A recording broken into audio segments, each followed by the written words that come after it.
Becky Tharp of Lake Champlain Sea Grant is going to be describing an ongoing study.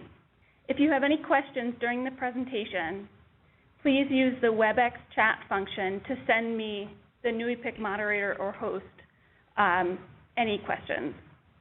I'll facilitate a question and answer session at the end of the presentation.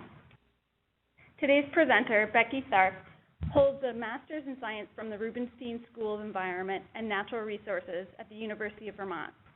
She studied photoremediation in small-scale drinking water systems. She's a PhD student in the Plant and Soil Sciences Department at UVM, studying floating treatment wetlands and stormwater pond functioning and internal nutrient dynamics. She currently manages the Green Infrastructure Collaborative, a joint program of the Lake Champlain Sea Grant Program at UVM and the Vermont Department of Environmental Conservation, which is in its second year. This study was funded through the Lake Champlain Basin Program from NUIPIC. Becky and collaborators have studied the stormwater pond for 2 growth seasons, but without further ado, I will transfer control of the presentation to Becky to tell you about her research. My name is Becky Tharp. I work for the Lake Champlain Sea Grant Program at UVM and the Vermont Department of Environmental Conservation. We have a partnership that we formed about a year ago called the Green Infrastructure Collaborative, and that partnership between our 2 organizations was in an effort to combine the funding and the resources that each of us had to be able to do more green infrastructure research and extension in Vermont so that we could start to move the needle on more implementation using green infrastructure for managing stormwater runoff. I'm going to talk to you today about some research that we've been doing over the past couple of years, but I want to just lead by sort of outlining who the team are, because I certainly don't do this alone. This project is a 2-year project that we are engaged in with Tom DePietro, Dave Wheeler, and Madeline Brumberg, all of the stormwater services at the city of South Burlington. And we got a 2-year grant that's administered through South Burlington from the Lake Champlain Basin Program to do the study. So we partnered with the city of South Burlington here at the Lake Champlain Sea Grant Program at UVM, and myself and Kelly Westell, who's our field technician, have been engaged in the project since before it started. And I just want to sort of highlight the involvement of Kelly Westell. She came on as a student intern with our program, and she's done a fantastic job in this and other projects, and we ended up hiring her on after graduation, and so now we have her full-time, which is great. We have a couple of other affiliates, some UVM affiliates. We started off as this small project that was just between us and the city of South Burlington, and then it has grown to include collaborators from UVM as I started to dig into this research as part of my doctoral dissertation work. And the folks listed at the bottom here, Stephanie Hurley, Eric Roy, Donna Rizzo, and Don Ross, they're all kind enough to make things more difficult for me by asking really hard questions and trying to make me think even harder. But seriously, though, they're a fantastic and brilliant group, and each of whom is really critical to make this a good product with some value for our stakeholders in Vermont. So we're going to talk about floating treatment wetlands, and I wanted to start with just some visuals to get you all immediately picturing the same things I'm picturing. So these are sort of some common examples of what floating treatment wetlands look like in the field. And but I guess before we even look at them more, I'll just talk about what floating treatment wetlands are and why we're using them. So floating treatment wetlands are floating mats of vegetation. They're most commonly employed as a water treatment improvement device. They're an old technology, first documented use prior to 1717 in China, but they're gaining new interest. And there's a body of older research looking at their use in high nutrient wastewaters like dairy runoff and swine lagoons, eutrophic waters. But increasingly, the research in the more recent years has been in low nutrient settings like stormwater ponds, and this interest in increasing the efficacy of stormwater ponds by using these floating mats. One of the benefits of their use in stormwater ponds is that they float on the surface of the water, so they can move up and down with the varying levels, which we see in stormwater ponds. An expert panel recently completed a report summarizing floating treatment wetland data, and they proposed a nutrient removal crediting in the Chesapeake Bay watershed based on all of the available literature. They took into account all the studies that I'll talk about today, and they developed these recommended applications in the incremental pollutant removal rates for floating treatment wetland pond retrofits. And as you can see, the more raft coverage in a pond, the greater the pollutant removal rates. So if you look at the bottom of that chart, the total suspended solids with a 10% raft coverage in the pond gives you about 2.3% reduction. But if you up that coverage to 40%, you get total suspended solids removal of 9.2%. So the table is created just on a handful of field-based trials, though, and the authors of that study and the authors of the report really admit that it's not perfect and it needs more refinement. But it's a great place to start, and it gives us kind of a baseline of what to look at. In 2015, Bourne and colleagues published this diagram as one of seminal papers in the field. And it diagrams the major removal pathways of floating treatment wetlands. So you'll see root entrapment and increased settling, sorption onto organic matter. Those are the dominant mechanisms associated with the mats and the plants themselves. But you might notice that plant uptake, meaning plants converting phosphorus and nitrogen in the water column into their biomass, doesn't get a mention here. And that might surprise you because the upper parts of the plants are the most noticeable and obvious parts of the systems. And that's oftentimes what people think is sort of at play in some of these higher plant-dominated bioremediation systems. But that's not the case. And so I'll summarize some of the findings in the literature here. I realize this is a miserable slide to read, so I promise this is the only one like this that you'll see. But before I kind of tell you about our project, I just wanted to set the scene with some of the work that's already been done and that really gives us a place to start asking questions. And this is like really boiling down all the research that's been done to date. So first off, that the pollutant removal, meaning total suspended solids, total nitrogen, and total phosphorus, the mechanism for that removal is, the dominant mechanism is improved settling from those submerged root networks and the sorbing of the soluble phosphorus onto the roots and attached biofilms. Plant uptake, like I just said, is not a major removal pathway.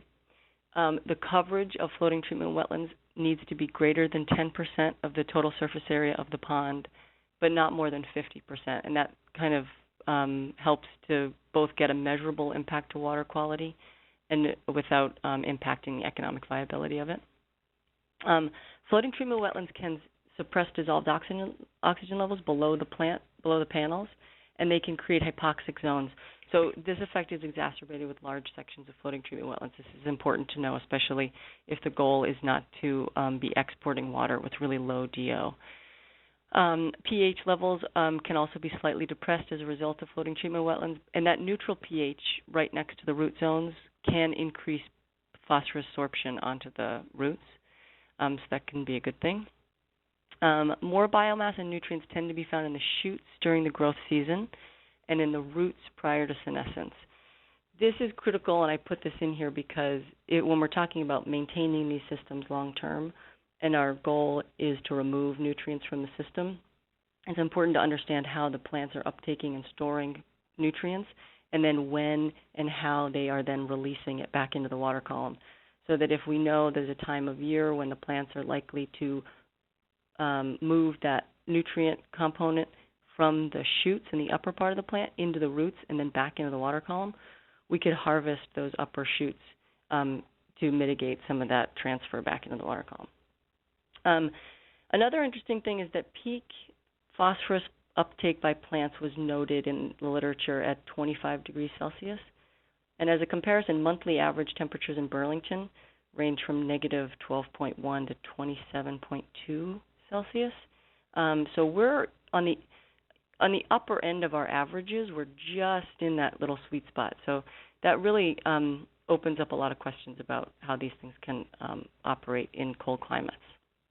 So why are we doing this project in Vermont? Well, Lake Champlain, as you might know, is facing concerning phosphorus levels leading to toxic blue-green algae and other negative ecological implications. And runoff from developed lands is a significant contributor to the problem. And if stormwater ponds, which are everywhere, could perform better with cost-effective retrofit, necessitating no further land use, which is a concern, that's an important thing for us to explore. So after that previous slide with all those research findings, you might wonder, what don't we already know after all of that? And there's quite a bit. Remember that the findings from the previous slide are based on under a dozen field-scale trials, not really enough to make reliable predictions on performance. Most notably for our purposes, there's a few holes in the knowledge that we want to tackle with this research project. And those are pollutant removal improvement before and after floating treatment wetland installation in a cold climate. So all the previous studies were done where it's warmer, like Virginia and New Zealand. And our summers are rainier and colder, and our winters are much colder than those places. And we want to know if similar removal rates can be expected under Vermont conditions. We also want to know how these systems will perform over a winter. Will they survive being iced in? Will the rafts be destroyed? Will the plants ever even regrow? These are things we don't know. And lastly, since we know that the dominant mechanism governing pollutant removal in the systems is root entrapment, we're curious to see if some species produce roots that are hairier and longer and maybe more capable of entrapping more particles in the water. And so we're looking into that in our research. The first question is the work funded by the Lake Champlain Basin Program and NUIPIC, and that's what I'll spend most of the time talking about today. And the topics in red are sort of next phases of the research, and that'll take place after we complete the Lake Champlain Basin Program study. They're all kind of similar. So we chose to investigate the use of these floating treatment wetlands at this stormwater pond in South Burlington, Vermont. And we did this by monitoring the inflow and outflow of the pond over 2 years, before and after floating treatment wetland installation. Here's a couple of photos of the pond before. That's Kelly standing in between the forebay and the main pond. That was the fall before we did the installation. In the spring first started monitoring. That's looking up at the buildings. That's part of the structures that feed the pond. This is a student from UVM who took some YSI measurements before we had applied for funding. We got some baseline data, so it was a good opportunity to get students involved too. Here's a little picture of our ISCO, our lonely ISCO out there doing hard work. ISCOs are the monitoring devices that sample automatically the flow of water as it comes into and out of the pond. There's Kelly taking some field notes. Another view of the pond in the fall. Us battling with the ISCO, as always. And that's the sump at the inlet of the pond where we take our samples from. So for the field monitoring geeks who are in the audience, I'll show you this briefly in case you care, but for those who aren't interested, I apologize for all the detail. But I just want to let you know sort of how we did this briefly. So we used the ISCO auto samplers to collect flow-based samples.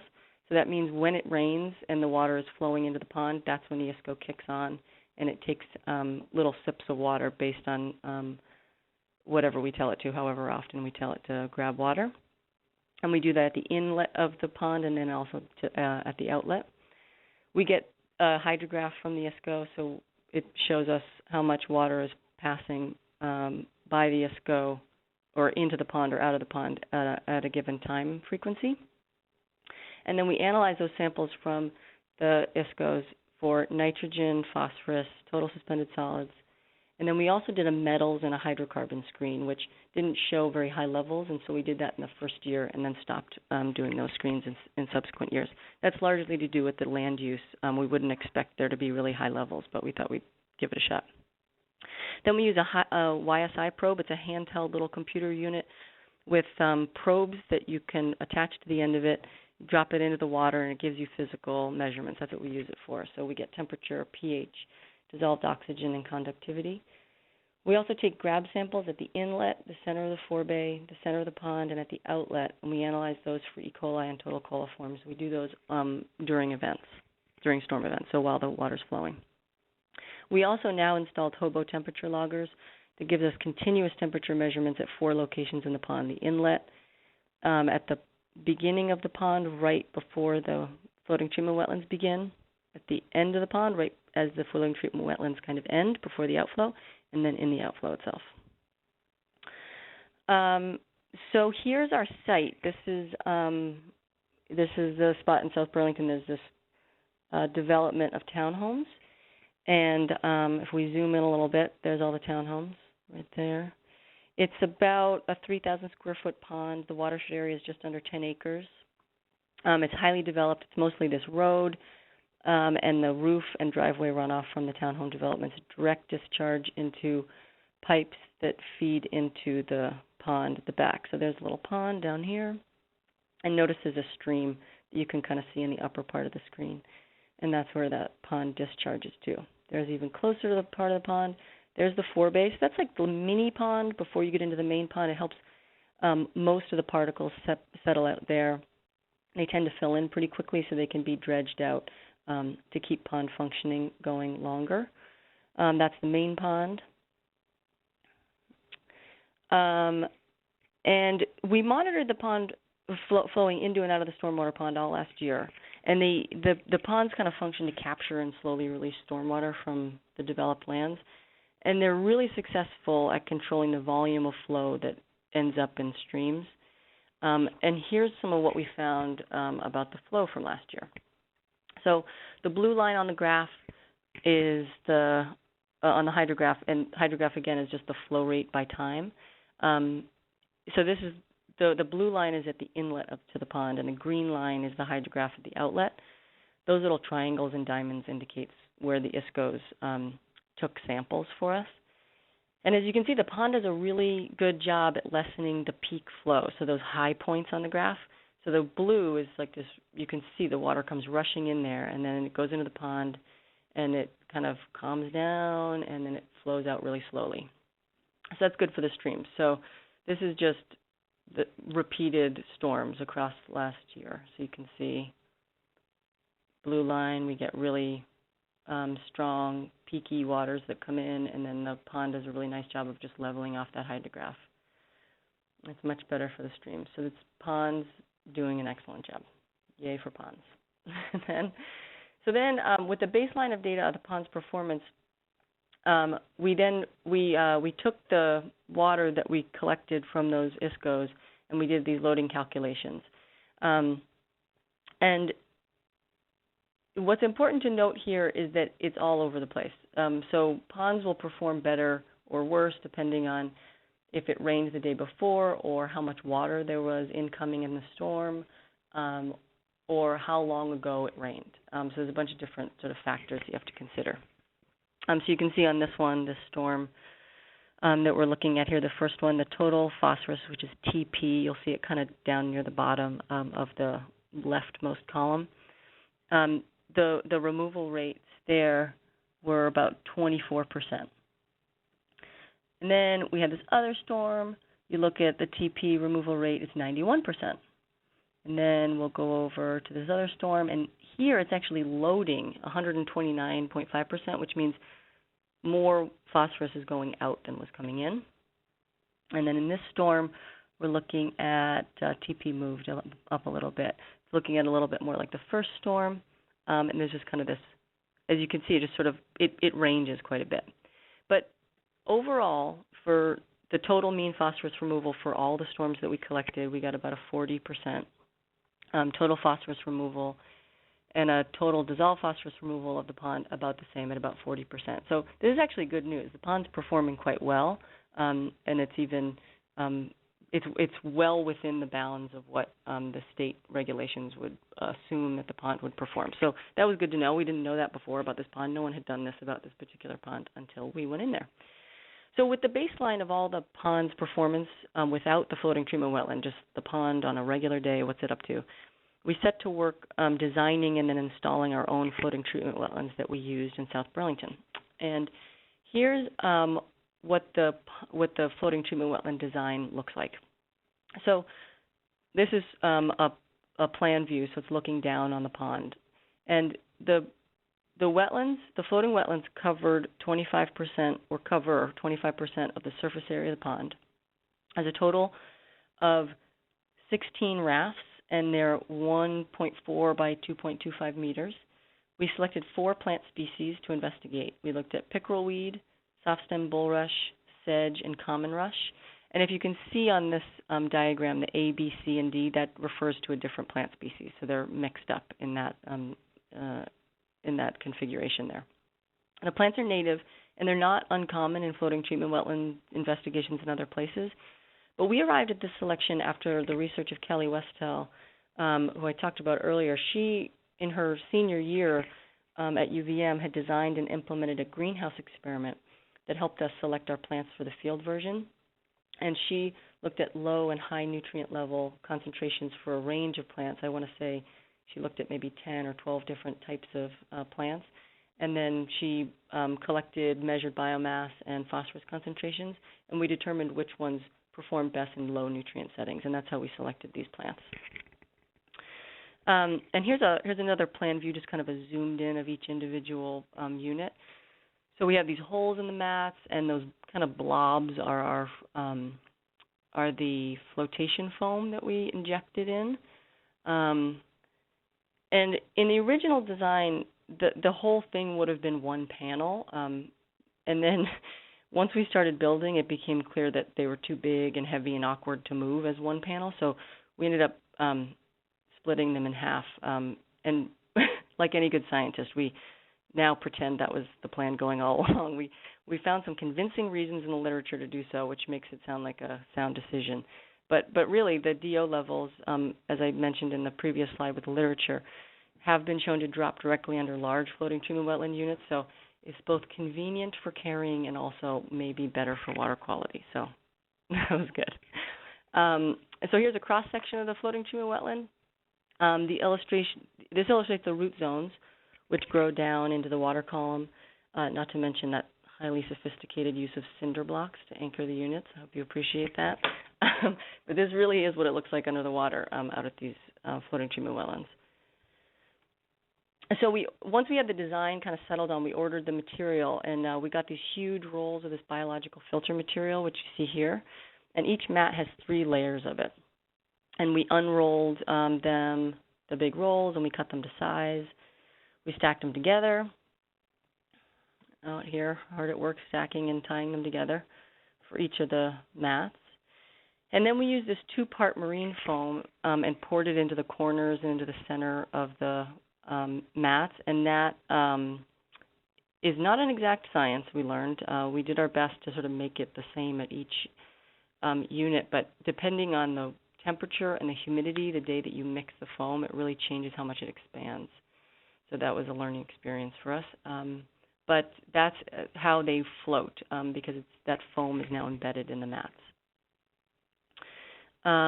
That's kind of all the mats laid out. So once we had the flotation foam in it, we drilled these holes into all the mats so that the plants would then sit inside those little holes when they were out on the pond. And then we ordered plants from a nursery in Virginia. We needed to get the mats planted in May, and because we wanted to have a full growth season with them. So then that's why we needed a source from a warmer place. Otherwise, we would have gotten Vermont sourced. They came bagged up like this, and we cared for them in a greenhouse for a couple of weeks before we installed them. Again, it's a good thing Kelly Westell was here because she's magic with plants, and she kept them alive before we had to put them out into the pond. Here we are on the big day of installation. There's Kelly and Grant, our Eco-AmeriCorps member, working with us this summer, putting the plants out into the mats. The pond was drawn down to about 12 inches for our installation day. It made it a little bit easier for us to get out there. It was really nice to have done that. It's probably not necessary entirely, but it was nice, especially because it began to pour rain while we were out there. And standing in 4 feet versus 1 foot of water does make a difference in comfort and maneuverability. So here's what it looks like after a couple of months. You see the plants are kind of grown up a little bit, both on the mats themselves but also around the pond. There's a lot of emergent vegetation. This is the forebay. I just kind of threw this in here to illustrate there's a lot of plant growth that is right around it. So the pictures you see from the fall of the pond and the forebay look really different from the pictures you see now. And here's another view. There's the sedges and the bulrush growing up nicely. That's just the pond from the other side. It kind of all blends together because there's a lot of sea of green out there, but some of that is from our mats, and some of it is really just the plantings around the outside of the pond that are, naturally occurring there. These are some up-close ones. That one on the left is an image of one of the pickerel weed that are on the mat, and then that one on the right is when we went out and lifted up the mats just to see how the root zones were going. So good news, they're growing. Here's another view. So this year, just like last year, we're monitoring the inflow and the outflow, and we're taking samples whenever it rains. And once the season is over, we'll compare the removal rates from this year to the ones last year to see if there's a difference. And just before the plants die back this fall, we'll take the upper biomass, so we'll cut down the plants, and we'll measure the difference in biomass by species. And this will give us some sense of what type of plant grew the best in our pond. And at a glance, I think it'll be the sedge, because the sedge seems to be the most full. And the pickerel weed in some of the mats actually didn't survive at all. So we think pickerel weed will be the loser on that one, which is interesting because in the Virginia studies, pickerel weed was the preferred species. So we can already see in Vermont applications it's really different than it would be in Virginia. So once we sort of get that biomass, we'll analyze the phosphorus content of the plants, and we'll see that some might take up more phosphorus than others. The literature suggests, again, that pickerel weed is the winner in that regard. So since it's not working in our pond, we'll be interested to see if another one of the species took up more nutrients. But like I said in that literature overview slide, plant uptake is not a major pathway mechanism for nutrient uptake, so we're also analyzing the roots. This phase of our study, which is outside the bounds of the Basin Program grant that we're working on, it is unique in the literature. So we're characterizing the total surface area and length and diameter of the root networks for each species using this GIA root software. And we want to know which plant has the hairiest root zone, because that might influence greater entrapment of particles and better pollutant removal performance. And we think that's going to be a novel contribution to literature. And lastly, we're going to leave those plants out in the pond over the winter, and then we'll visually monitor them in the cold months as we enter spring. We want to know if they'll get damaged when the pond freezes over and which species, if any, will come back when it warms up. So thanks for listening. A huge thanks to NUIPIC and Lake Champlain Basin Program, without whose funding this would definitely not have gotten off the ground. I appreciate that support. Also, South Burlington Stormwater Department. It is a delight to work with them, and I learn something every time we meet.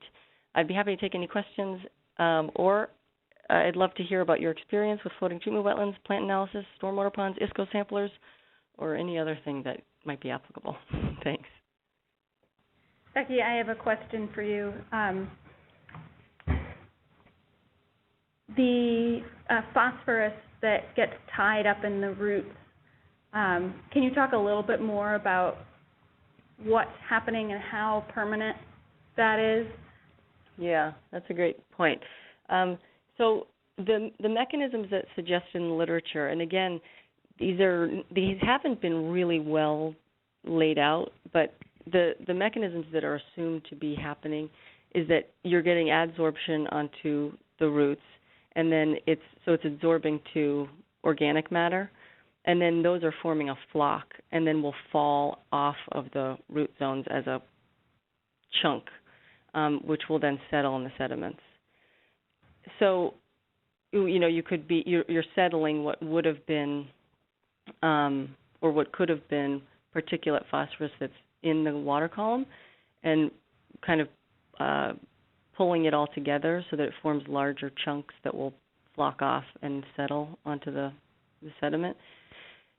That's one of the other questions that we have that we'll be looking into a little bit more closely as to what's going on exactly in the sediment, because as we know from a lot of lake studies, it's complicated, the biogeochemistry in that interaction between the water column and that sediment-water interface and the sediments. So, theoretically, the flock that's forming is falling into the sediment, and then it's stable particulate form. But of course, that's not necessarily what happens, especially if that stormwater pond stratifies and you get low dissolved oxygen at that sediment water interface. And so when that happens, you can be increasing the likelihood that you have an anoxic layer, and you could be transferring particulate phosphorus into dissolved form, which very well could be happening. But for the short term, it's absorbing and flocking on the root zones and falling off. What happens after that, is still in debate. But that's basically a big question about what's really happening biogeochemically in a stormwater pond at all, whether or not it has floating treatment wetlands in it or not. Thanks for explaining that. I have a question from Carrie Garvey. Hi, Carrie. She asks, what is the appropriate approximate cost to install a floating treatment wetland of this scale? Oh, that's such a good question. I don't have a good answer for it. I should know that because we actually did price out what it would cost to have it to get the floating treatment wetlands from Floating Islands International and another group that sells these and installs them commercially. Shoot, I wish I had the number just on the tip of my tongue, but I don't. I'm sorry. I can get that back to you, so when you get out to folks, you can give them a reliable number. If you go onto any of the sites like the Floating Treatment Islands Floating Treatment Wetlands. No, what's it? Floating Islands International. Yeah. They don't usually give you like a number per square foot because it really depends, and they're trying to work with you individually on your individual needs depending on the water body that you're working in. But for our purposes, we have a $25,000 grant, which is just basically covering materials. We don't have any staff time covered on it, and so we didn't want to eat it all up with the floating treatment wetland. We also felt like we could make it ourselves because the materials are pretty rudimentary, really. It doesn't take anything fancy. So we did it ourselves for a lot less. And I want to say our final dollar amount that we spent making it ourselves just for the supplies, including plants and the flotation foam and the filter material, was somewhere in the $5,000 to $6,000 range. But I can definitely get you solid numbers if that's helpful. Thanks for that. We have some Lake Champlain Basin Program people that would all like to talk. All right. Thanks, Anna. Hey, Becky. This is Eric Howe. Oh, hey, Eric. Nice job. I think you sort of got the answer to this question, but to roll this out at a larger scale in the format, the approach that you're using, what do you think that would cost? Do you mean like in a larger water body or just in more ponds?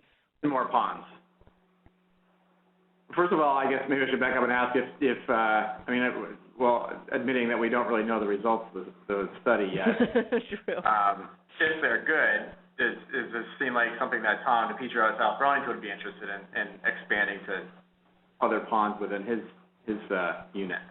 Yeah, I think that's one of the reasons Tom was interested in doing this study in the first place is because, he's an MS4 town and he has an interest in trying to reduce his phosphorus loading wherever possible. And so if he can get squeeze a little bit more efficiency out of those ponds, he's keen to do so. And if he can do it in a cost-effective way, yeah, he would. So he's very interested in understanding if these would work, and he would definitely install them in other ponds. One of the big questions for him is that part about can we leave them in over the winter, or do they need to be dragged out onto land and then put back in? Because the maintenance piece of it is certainly huge if you're maintaining them as part of your standard Department of Public Works, right.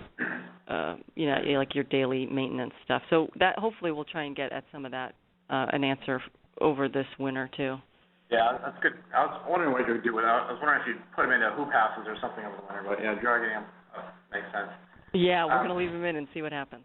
Yeah, a thought I had from my prior experience is if the marine foam that you're using is pain to work with, you might consider embedding in between your layers of the mats wacky noodles. I love that idea. I love it. They're cheap and easy to work with, and I think if you just put them, in between the lower and middle layers of your material, I would think that would work. I love that idea. I mean, that is definitely something I would do differently if we did it again. The injection foam sort of seems slick and cool because it's all one piece, and then you really sort of have like a cohesive unit of the wetland. But it is a pain, and when you see it out there in the pond, you see that we have varying levels of buoyancy on different parts of the mat, which it doesn't help our reproducibility factor. Yeah, that'd be a challenge. Yeah. And then one other question we had here was, I appreciate the fact that you had to get the source of plants from Virginia. Are there sources of these species that you could, in Vermont, that you could access? Yeah, we called and talked with the Vermont Wetland Supply, and they're awesome, and they have all of these. They just couldn't get them to us until, they basically said, if you want them, we can either get them to you in October, and you can take care of them all winter, or we can get them to you in June. Yeah.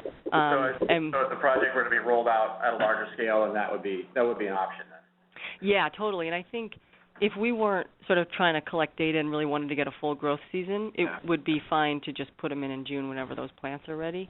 And they have enough time to get big. That's one of the things we think might have happened with the pickerel weed, is that pickerel weed tends to come up later in the season. It's this rhizome, and when we got them from Virginia, like, they still hadn't sprouted. And then we brought them up to Vermont, and it's colder still, and then we put them in water, and they, I think some of the reason they may have had a hard time is that they were just really shocked. And so I don't want to go dragged up here from Virginia. That's how everybody that comes up from Virginia feels. A little shocked. A little culture shock. Right. Becky, it's Colleen. I have a quick question, too. I might have missed it. Can you hear me okay? Yeah, I can, yeah. I was wondering about the retention time in the pond that you used in terms of how long the water stayed in there. And I guess I'm thinking about here on our property with the final retention pond out here for the hatchery, knowing the hatchery is one of the larger phosphorus discharges to the lake, but it's got that small settling pond that's pretty accessible. But they run through 11 million gallons a day. Whoa. So I was just curious about the retention pond that you were using. Yeah, so the retention time in that pond in South Burlington is under 24 hours. So it's fully, whatever comes in, if the pond is full and you get a rainstorm, whatever comes in is out in less than 24, but more than 12. So it's required, there's like two different design parameters if you're in a warm water or cold water fish habitat. And if you're in the warm water, you can discharge within 12, or you can discharge in 12 hours. And if you're in the cold water, you have to, or no, other way around, sorry. If you're in cold water, it's 12. And if you're in a warm water, you can do over 24. So this one's over the 12, but within 24 hours, it's always completely discharged. Okay, thank you. Sure.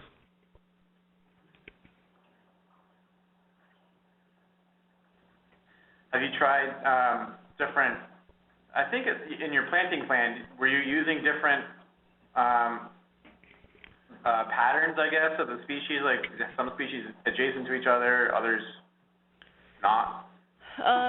So the original idea was we were going to sort of mix them up, and we'd have sort of like strips of different species, but then, once we got the crew at UVM involved, things got much more serious.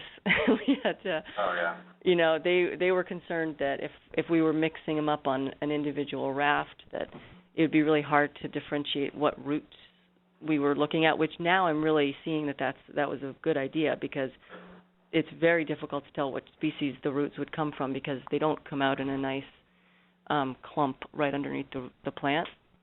So now an entire raft is one species, and then we did sort of switch up where in the pond they are and what other plants they're adjacent to, so that if there's any shading issue, or if we expect that at the front of the pond where the water's coming in from the forebay, they'll have more access to nutrients, and they'll, just be, that's where the dirtier water comes in. So we mixed up whether they're in the front or the back of the pond, but not on the raft itself. Every raft is just one species. Well, you're measuring, if I recall correctly, you're measuring the nutrients coming into the pond and exiting the pond, right? So you would know roughly how many nutrients each raft is exposed to. Well, yes and no. Based on whether it's the front or back of the pond. Yeah, yes and no, though. We measure what comes into the pond, but it enters into the forebay first. Oh, right. So then whatever gets over that little break wall in between the forebay and the pond would be less than what gets into the forebay. But we also expect, the water comes over the little break wall, and it's more turbid. There's just more suspended solids in it. And then as it moves through the pond, it's just getting caught and stuff, and it just settles out more. Yep.